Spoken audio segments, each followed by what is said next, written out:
Bismillahirrahmanirrahim. Elhamdülillah vahdə və salatu və selamu alə mən la nəbiyyə ba'də. Deməli, qardaşlar, bugün inşallah Allahın izni ilə Quran-ı Kərimin bərəkəti və bunun sayəsində elmin asanlaşması barəsində danışmaq istəyirəm.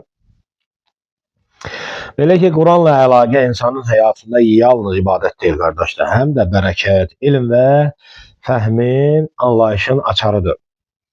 Sələflər bilirdilər ki, insanın qəlbi Quranla nə qədər bağlı olarsa, Allah Subhanahu wa Ta'ala onun üçün elm yollarını da bir o qədər asanlaşdırar.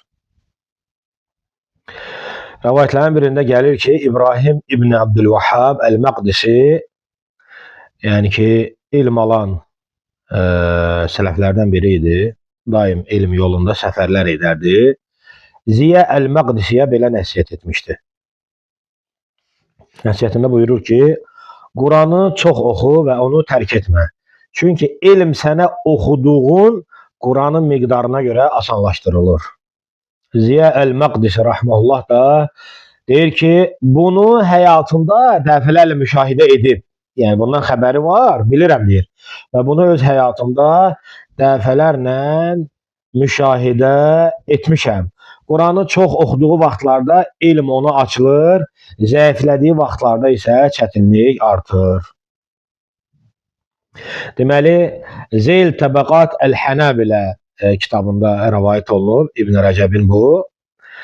Bu məna Quran-ı Kərimin ruhuna da uyğundur, qardaşlar. Allah buyurur ki, "Vattaqullaha və yuallimukumullah." Allahdan qorxun, Allah sizə elm öyrədər.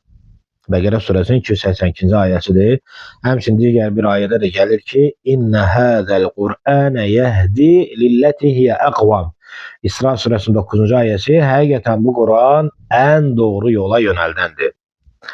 Və həmçinin Allah Resulü sallallahu aleyhi ve sellem buyurub ki, "Xayrakum men təalləməl Qur'an və alləməhu."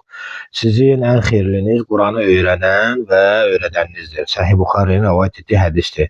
Deməli, qardaşlar, Quranla əlaqə kəsildikdə insanın qəlbi daralır, sıxıntıya düşür, fəhmi, yəni insanın anlayışı, fəhmi zəifləyir.